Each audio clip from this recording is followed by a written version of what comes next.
This is R.J. Rushdoony, easy chair number 351. Tonight, Douglas Murray, Andrew Sandlin, Mark Rushdoony, and I will discuss, first of all, federal tyranny. Now, this is a very important subject here in the West at the moment because of the Sagebrush Rebellion. It was sparked by the ranchers in Nye County, Nevada, and has spread throughout the West.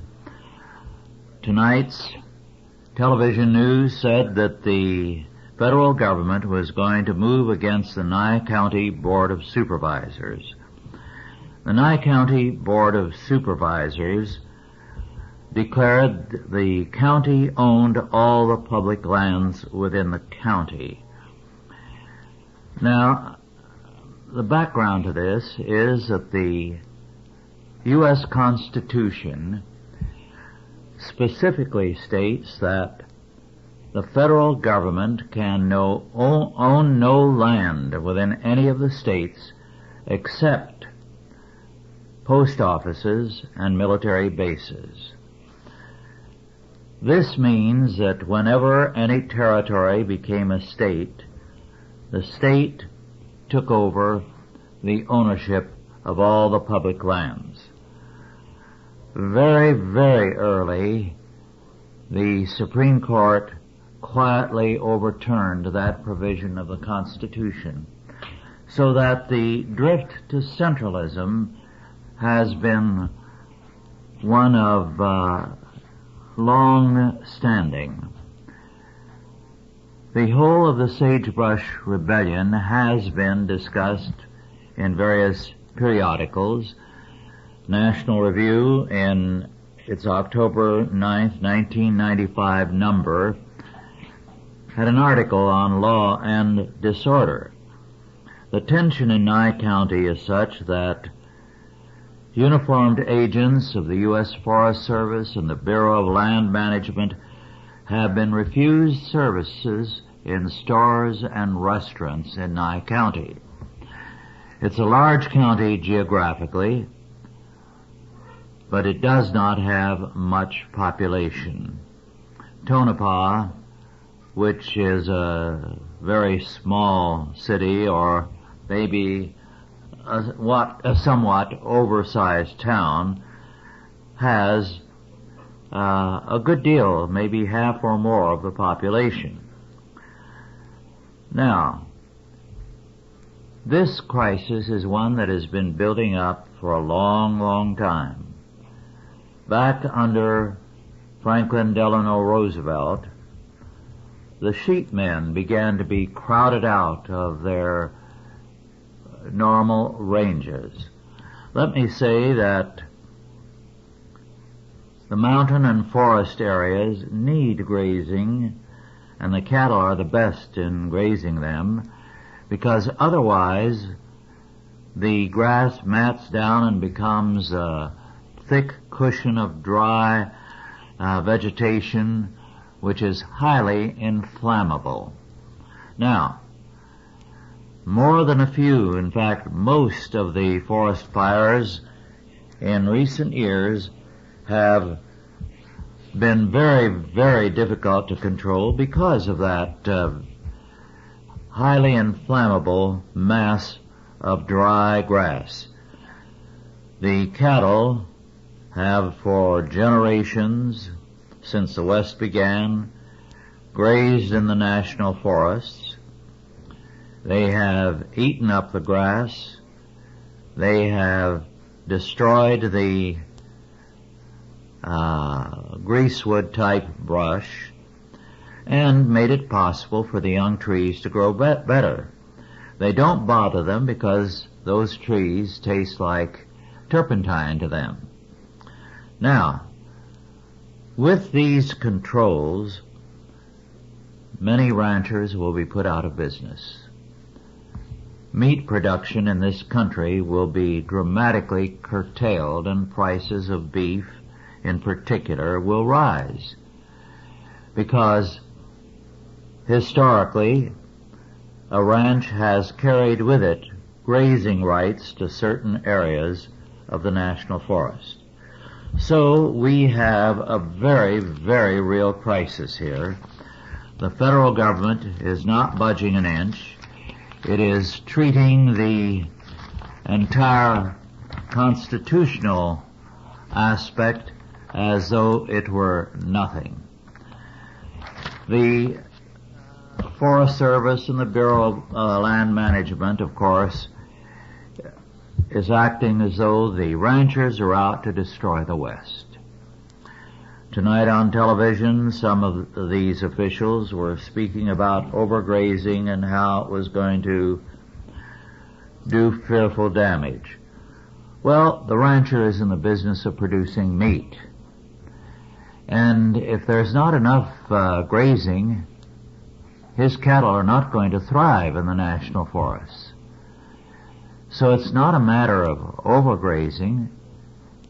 It is simply a matter of land management, and the rancher puts his cattle on the national forest when he has used up the available grazing on his acreage. He cannot keep them there when there is nothing for them to feed on, or when they are so overgrazing the land that it's difficult for them to forage. There are portions of the West that are desert or semi-desert areas where on an average you put 1 cow per 100 acres. This is not true of the contested areas. So we have a crisis. There are two aspects to it. One, are the claims of the federal authorities about overgrazing true? The other, what does the Constitution say? And it's very clear that such lands do not belong to the federal government. Well, with that, Douglas, you're very, very well versed in this area. Would you take over? Well, I read an account that was published in the International Mining Journal of August 1994, which is an eyewitness account written by Donald Bowman about the confrontation between the Nye County Commissioner Richard Carver and the U.S. Forest Service District Ranger for the Tonopah District, and also the there was another U.S. Forest Service individual there by the name of Young, and they played out a little one-act play over this road that went between two mining properties that has been used in open and notorious use by the public for decades, fell into disuse for a while, and when a new mining company came in, they wanted to open it back up again. And initially the Forest Service agreed that the road had to be realigned and repaired, and the district ranger agreed to this, and the county commissioner said that the county should apply for a permit. Well, the Nye County commissioners have claimed that all roads in the county are county roads, and they don't feel that they should have to get a permit from a federal entity to work on a county road. So they told the Forest Service that they were going to go out and repair the road and without the permit. So this became a celebrated event. 200 people showed up from the surrounding area, in fact from surrounding states, for this little standoff, and this one fella from the Forest Service stood in front of the bulldozer with a little sign that said, "Stop unauthorized disturbance." Signed Dave Young, U.S. Forest Service. Now, it wasn't stop in the name of the law. No law was cited.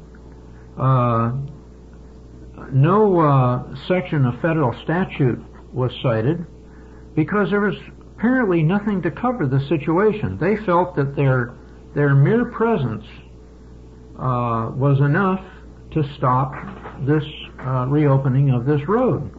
And they showed up wearing guns.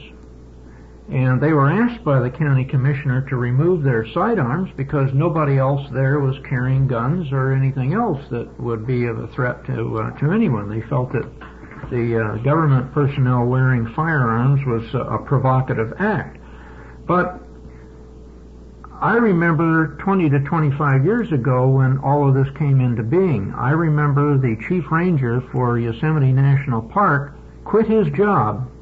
Now, he's a man with a master's degree in forestry and had been Yosemite's chief ranger for many, many years, well liked, and had done a very good job for the park, but he said he absolutely refused to wear a sidearm in the performance of his job of growing trees. He felt it was unnecessary. But this was something that was quietly instituted in all of these public agencies. All federal agencies, all of a sudden, overnight, were authorized by Congress at that time to create paramilitary organizations within their ranks to go out and enforce this grab of public lands. The Bureau of Land Management did it in this area, in the foothills in California. There was one celebrated instance that was only published in a local paper where an 83-year-old woman was thrown off of a mining claim that she and her husband had worked virtually all of their lives. This Bureau of Land Management goon squad, I mean that's the only way you can describe it, went in and forcibly removed her from this cabin. She had nowhere else to go. She had no relatives, no living relatives, and they forcibly held her outside the building while they destroyed her cabin. And then they left her there. They wouldn't even give her a ride into town, and it was 23 miles to the nearest settlement. And they wouldn't even give her a ride. Some other people had to take her into town to try to get her put up for the night. And these kinds of outrages were perpetrated numerous times but got no coverage in the national press. They were covered well in the local press, but the national press refused to cover them. They did not see that this was a widespread pattern of abuse that was going on. They refused to recognize it as such, but people in the mining industry and forestry and other natural resource areas were aware of these federal paramilitary organizations going out and physically throwing people off of public land that they had been using for a considerable length of time, had the mining claims filed, they were up to date, they were legally entitled to be on that property to use it for mining purposes or exploration purposes, and yet they were forcibly removed. The federal government was intent on scaring people off of public land. And there's other stories where mining machinery worth hundreds of thousands of dollars was intentionally destroyed by BLM personnel, where they would drive a guy's bulldozer into a mine shaft and wreck it. You know, put it in gear and then jump off of it and let this $250,000 bulldozer go down a mine shaft and destroy it. I mean, these were illegal acts that were conducted in the name of the people of the United States. However, the people of the United States were unaware that they were going on, didn't authorize them, and these cowboy-type antics were apparently allowed and ignored by their superiors. In any case, the road was opened in this Nye County area, and now it's at the time they didn't know, the Bureau of Land Management and the U.S. Forest Service didn't know what to do about it, but now they've got Janet Reno on their side. Why, if she can destroy the lives of 93 women and children, why taking the Nye County Commissioners to task shouldn't be a difficult job for her at all. This is the downside of it. However, since then, some progress has been made. There's been a major victory for public rights-of-way in Alaska. There was a case involved whether or not a private landowner near Fairbanks, Alaska, could use a right-of-way to cross a military base when the right-of-way was established prior to creation of the base. And apparently the Ninth Circuit Court has ruled that the historic access routes are guaranteed to those people that have been using them in order to get to their mining claims, or to their timber or whatever activity they were involved in. So simply because the government says that they're going to establish a military base does not rule out the access across that base by people who have to get access to a piece of property on the other side. And this is pretty much in common law been the case. You supposedly can't sell a piece of landlocked property. It's illegal for an individual citizen to sell a piece of landlocked property. You have to give a right-of-way onto that property in order to sell it. However, the government has exempted themselves from this.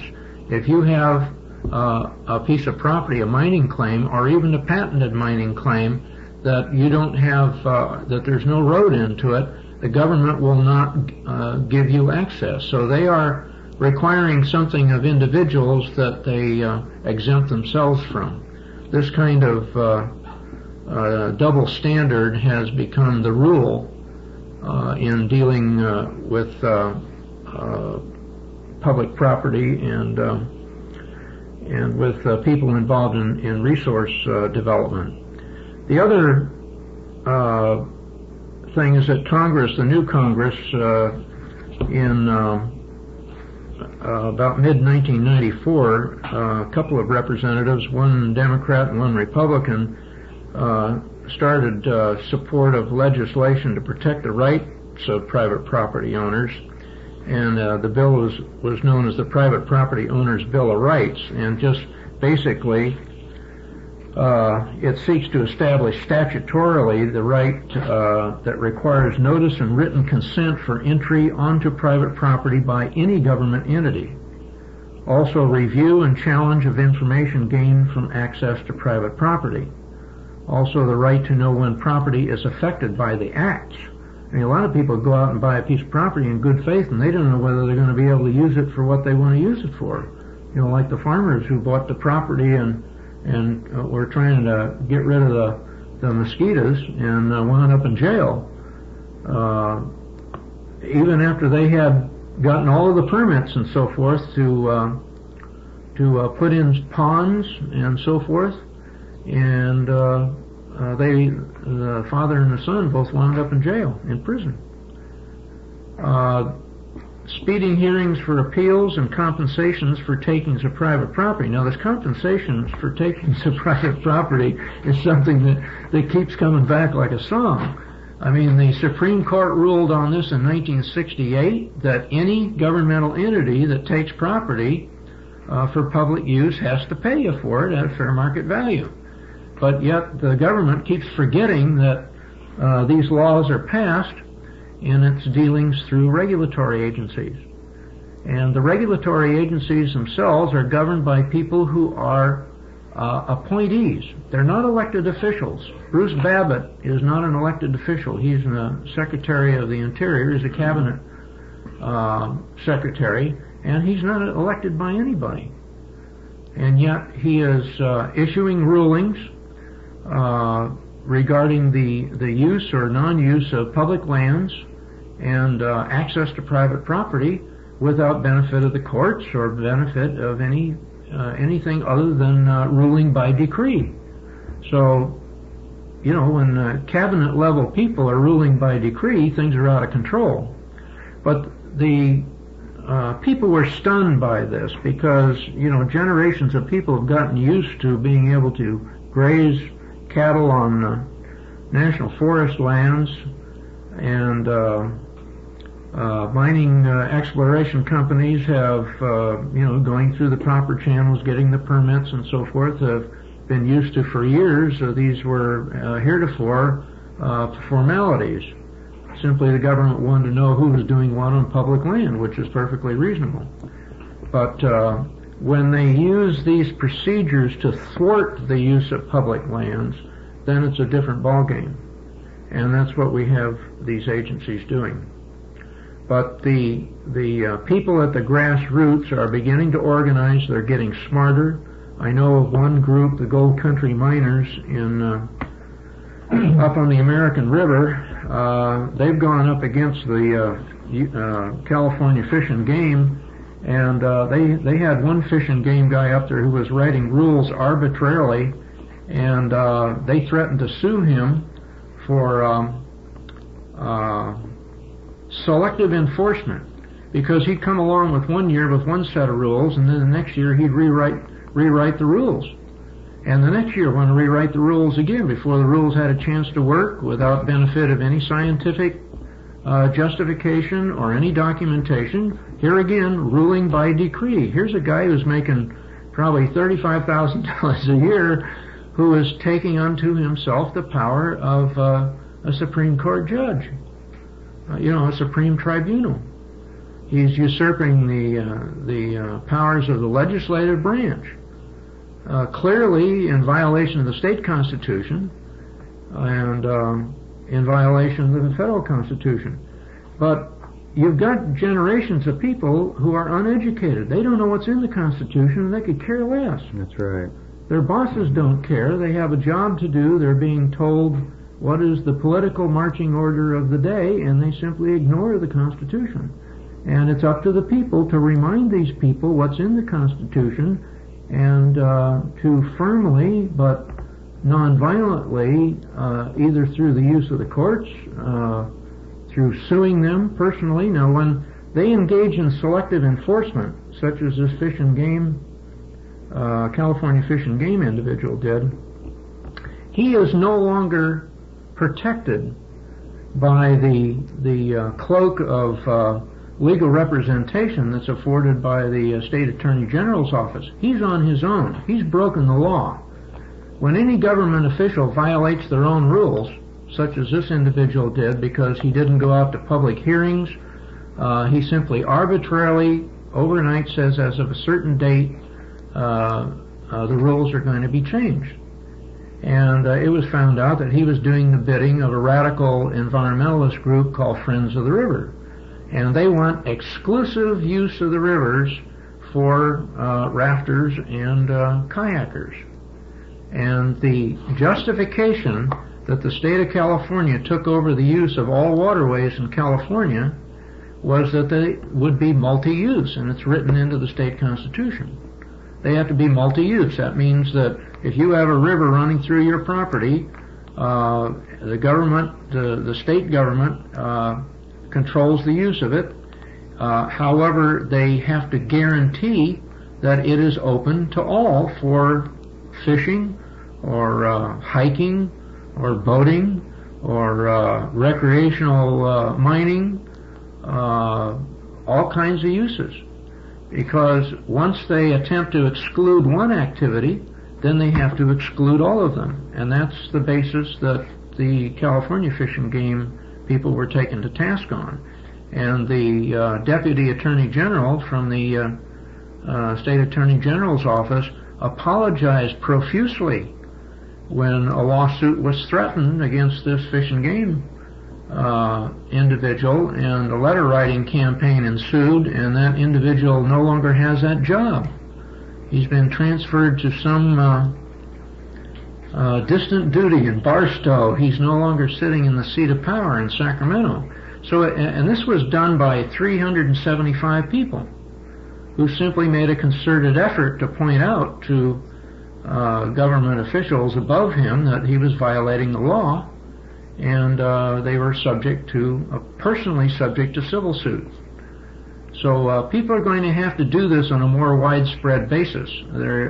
People have been just reeling from the the stridency of these regulatory agencies who have been boosted by the media, have been actually sanctified by the media as doing the good work on behalf of the people. Well, it turns out that the people who produce the wealth in this country, if they can't get to the resources, they can't produce the wealth, and if you can't produce the wealth, you can't pay taxes, and if you can't pay taxes, the whole system goes down the drain. So they're kind of shooting themselves in the foot, but that doesn't seem to slow them up any. No, they're not smart enough to see that yet. See? Well, you got a bunch of college. You got a bunch of college kids who have no historical perspective whatsoever. They don't know any history. They think that history is irrelevant. Their parents are irrelevant. History is irrelevant. That it has nothing to teach them, and they're arrogant to a fault that they are going to reinvent everything, and that they're going to prevail no matter that there's been several thousand years of failures of governments trying to do this. The simple fact exists that no government has ever outlasted the people. But the people have to rise up in a concerted action, not in violence, but in a concerted, intelligent action. They first have to inform themselves, they have to educate themselves, they have to find out what legal avenues are available to them, and then they have to exercise them vigorously. Because it from what I've seen so far, and this is just within the past couple of years, these grassroots organizations have risen up and they've accomplished a great deal. It's amazing how quickly the genie goes back into the bottle when they're confronted by these people. In fact, some of them are stunned. They're literally stunned. I was given an account, of first-hand account of the meeting where this Fish and Game individual was confronted and told that he was liable to civil suit for selective enforcement.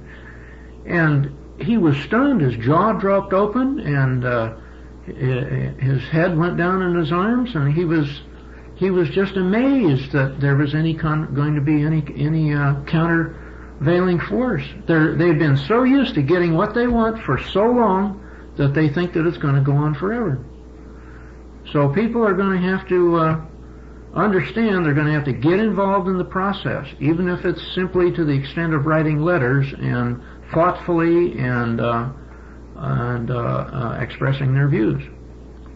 I think a good indication of the attitude of the federal government recently, when the government shut down for a week over the budget debate and the lack of a federal budget, here in Yosemite National Park and Grand Canyon National Park, Yellowstone National Park, the federal government chose to shut down the park. They could have just as easily as left the gates open and let people drive in and look around. That's right. And close the concession stands where the employees were, but they chose to shut it down. That was their preference. Yeah, the problem with that is that it would show how unnecessary their presence really is, and has always been. There was an interesting cartoon recently when the federal government for a few days shut down some of its operation. And a cartoonist, who is, I don't think, a conservative, had a cartoon about two men discussing the matter and said, if they're going to shut down unessential services, why don't they begin with the White House? Well, one of the problems today is that we don't shut down legislative bodies enough, both on the state and the federal level. And as long as they are in session, the bureaucracy is there with its measures it wants passed, the money it wants, and the controls over us increase. And it leads to the arrogance of these bureaucrats. They act as though the country is about to go to rack and ruin. Well, 120 years or so ago, there were people talking about the destruction of American forests and public lands. In fact, since that hue and cry began, the forests have increased. In the 20s, when I was in grade school, the environmentalists were active then, and as I've mentioned on other occasions, they talked about the depletion of natural resources so that oil was running out and coal, and by the time we, 8th and 9th graders, got out of school, we would all be sitting in the dark because of the loss of energy. What these people don't realize is that the earth is a vast bundle of natural resources. When I went to school, they couldn't go very far down in the ground. In fact, the mine that used to exist on our home property went down about 100 feet only, a gold mine. Now they can go down a few miles. It's because as we increase our technology, we are able to reach more and more natural resources in the ground. By the same token, as our population has grown, we have had an appreciation of the necessity of resources, so that the big lumber companies very early began to protect their future by reforestation. It's been the small lumber operator who goes in and slashes and carts off everything and then goes out of business. But the big lumber companies, long before environmentalism was heard of, were active in protecting their future. Well, the same is true of ranchers who use public lands. They have been using them for generations. If they had at any time in the past destroyed those lands and the available grasses, they would have been out of business. It's ridiculous to act as though these people are destroyers, pure and simple. That is not the case. Well, I was thinking about the fact that this idea of federal tyranny is not something new. I had occasion this past week to do a little reading in Plato and Aristotle and Montaigne and Marx and Rousseau. They were all, of course, statists to the core. And I was thinking when we were formulating this topic about the first significant warning of federal tyranny being in 1 Samuel chapter 8, where Israel, of course, wanted a king like the nations about them, and God led Samuel to warn them about the specific federal tyranny. And so this is not something that is new. It's something that's been going on for quite a while. I want to mention, too, something that Rush deals with in, I believe it's Politics of Guilt and Pity, and that is this. A lot of this stuff assumes the idea of eminent domain. Yes. That essentially the state owns everything and at best leases certain properties to individuals who can take what they want at will.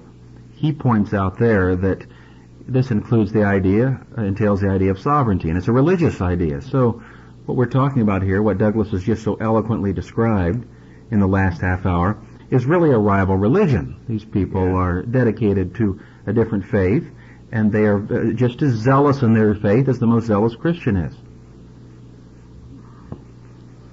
Well, the thing that has not been covered by the press and the great body of the American people are totally unaware of, particularly in the eastern part of the United States, they have no concept of the human cost that this has taken on people here in the western states. Douglas mentioned, we were talking in the break about this up in the Klamath area.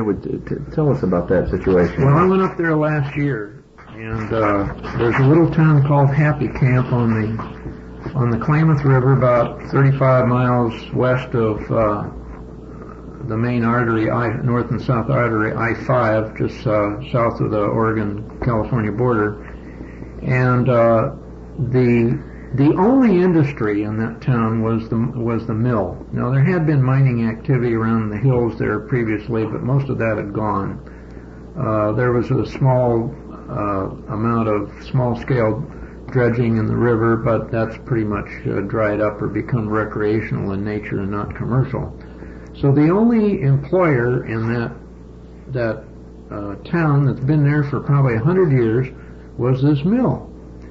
And when Bruce Babbitt, Secretary Babbitt, decided that they were going to stop logging cold turkey, 800 families were forced to move from their homes in that town, and it decimated the population.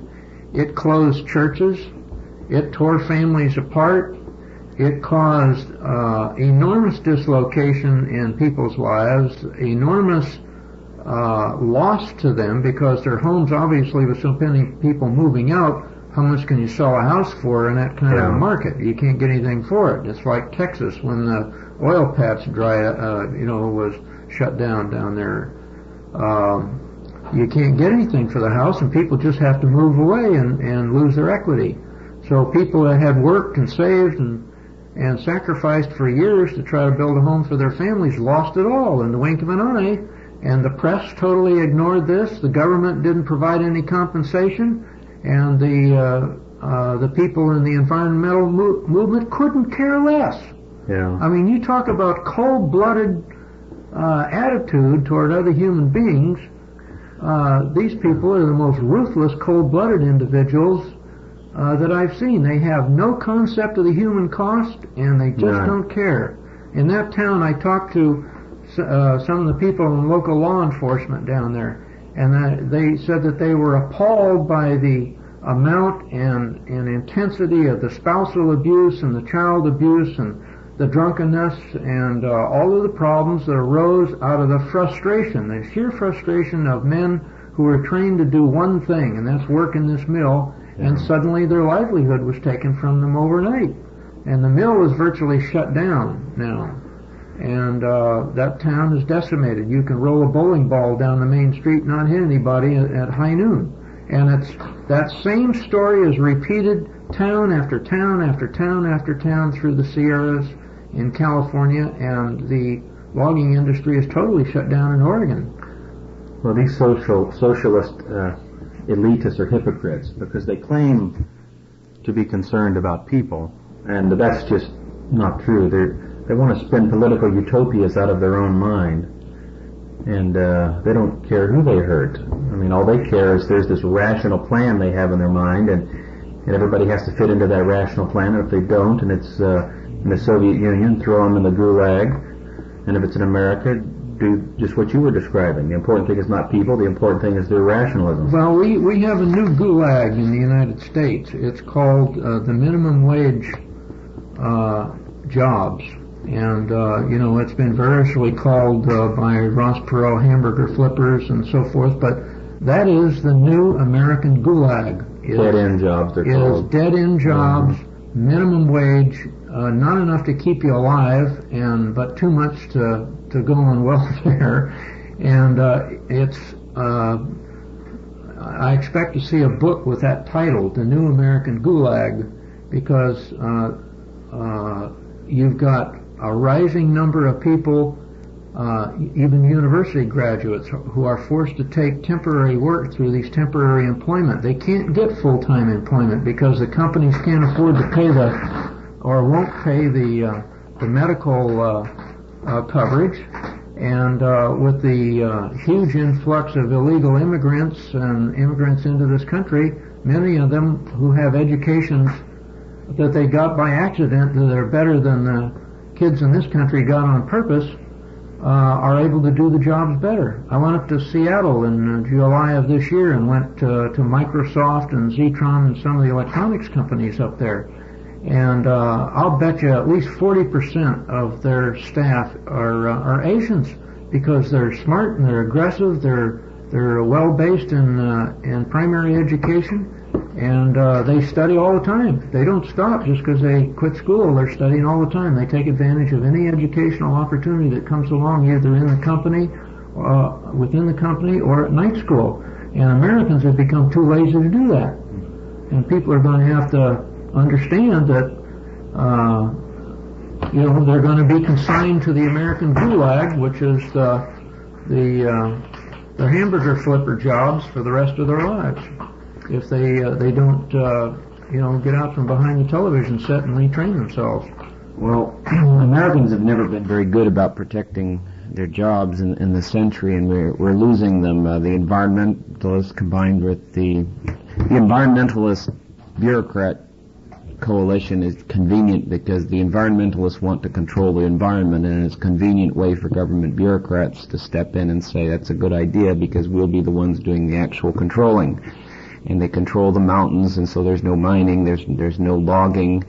And a lot of these industries that are basically shutting down are very difficult to resurrect. Right now, someone I know who's a logger says he's getting too old to climb trees to top them off, and he's having a hard time finding people to do it. But no young men want to go into the logging industry. It's a dangerous job, and they see no future in it.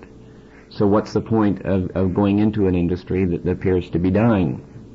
There used to be half a dozen mills in Calaveras County. In 1978, I think there were still about 2 or 3 operating, and now there are none. One was a very modern mill that closed down a couple of years ago. But it's just that they couldn't cut the logs. The government controls the forests, and the government decided and put all sorts of roadblocks in their way, and they'd use one excuse or another. Before it was spotted owls, they'd say, well, our budget won't allow us to conduct the environmental studies to put these stands of timber up for sale.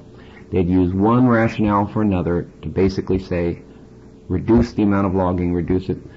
Loggers didn't have any jobs. The costs of opening up a mine are astronomical. The companies who then produce the mining equipment are few and far between because there's so little mining. It's difficult to create these industries and resurrect an industry once it's dead. I think eventually, though, Americans, there's going to be a backlash, and somebody's going to see to it that it's to their political advantage when people get fed up. But it's not going to happen until people get upset. Only when people starve. Now, I was reading an account in a mining magazine about, I don't think it was Barrick Minerals or something. They've spent 30 years trying to open a phosphate mine. 30 years, and millions of dollars in regulatory paper shuffling because the government really doesn't want them to open the mine. So they've put all kinds of roadblocks, additional environmental impact studies ad nauseum in their path. But they've hung in there. Well, phosphate is fertilizer, and that's what you grow food with. And when the environmentalists get hungry too, food isn't. Somebody has to grow it. Somebody has to produce it. When the food runs out, when the money runs out, these people are all going to starve too. For instance, it takes the average human being in this country is supported at the current standard of living by 10 tons of minerals per year. In metals and phosphates and fertilizers to grow the food that they eat, all of this stuff. So mining is not an inconsequential activity in this society or any other industrialized society. So people are going to have to do without cars, do without television sets, do without synthetic clothes. In fact, perhaps do without clothes altogether because you can't grow cotton without mechanized agriculture anymore. All of these things are going to be gone. The VCRs, the televisions, the whole 9 yards is going to be gone, but they don't see that this is the eventual result of the destruction of mining and the destruction of resource-based industries. I think if it doesn't come sooner, it's going to come as a backlash when our debt economy collapses. People are going to do whatever it takes, and they're not going to care if there's a regulation. The United States has already spent all the money that was accumulated during the Industrial Revolution. It's all gone. 200 years of the production of wealth has been dissipated. It's gone. I tell my students that a capitalistic economy is supposed to be built on capital and savings. And now our entire economy is geared around debt and the manipulation of debt. So it's a complete economic revolution has taken place from an economy built on savings to an economy built upon debt. Mindless consumption. Well, I referred to something earlier, and what you're discussing now is related to it. From one cattleman to another, the percentage of cattle they run on federal land varies. But a very large number of the cattlemen of the West depend on federal lands. If you eliminate, as they are doing, step by step, the use of federal lands by cattlemen, then you are going to cut the production of beef. You are going to increase the cost of beef. This could lead to a kind of enforced vegetarianism on all who cannot afford to pay a great deal for meat. We are already seeing the effects of some of these things in the price of meat, so that we are counterproductive in our economic policies. I was observing to someone just yesterday that back in the 20s, the luxury meat was chicken. It was very expensive. If you had the money to buy a chicken, you made it go as far as you could, and one of the most popular dishes of the 20s was chicken a la king. And when Hoover ran for re-election, when he ran first for election, he saw greater prosperity around the corner and said that it would lead to a chicken in every pot. Mm-hmm. Well, when he was saying that, he was saying, you're all going to be very well off. You will be able to afford a chicken, which at that time not many did. Well, along came agricultural experts and farmers, and in not too many years they made chicken the cheapest meat. And instead of chicken in every pot as a luxury item to be dreamed about, it was a commonplace thing. But meanwhile, very subtly, lamb has disappeared from the American diet. Now, there are 2-3 reasons for that, which I won't go into, but one of them was federal interference with grazing rights. Now we're seeing the same thing take place little by little with beef, so that beef will be a luxury item before this is over. This is the direction we are taking, and the average American does not realize the high price he has paid and will pay for regulations by the federal government. That's exactly right.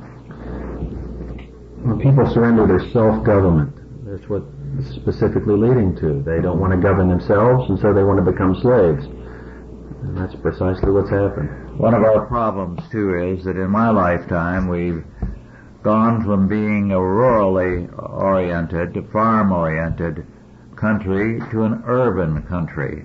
Right. When I was a child, most Americans, even though they had come to be in the cities, were born on a farm or in a small town and then had migrated to the cities for a job. So they still had the perspective of rural life. And I remember that one of the most common poems when I was in school was Thanksgiving, going home to Grandma and Grandpa at the farm. There was a very popular poem about that. It was in some of the school books. Well, that aspect of our life is gone. And because most people are in an urban context, They don't know the kind of thing you're talking about, Douglas. And because they are ignorant, it's no skin off their nose as far as they're concerned, and they are seeing themselves being stripped of their future, of their ability to govern their lives. Step by step it's being done. And it's going to mean fearful consequences for everyone unless they wake up and turn this around. The separate mentality. There's the urban mentality, which is Yes. totally different from a rural mentality.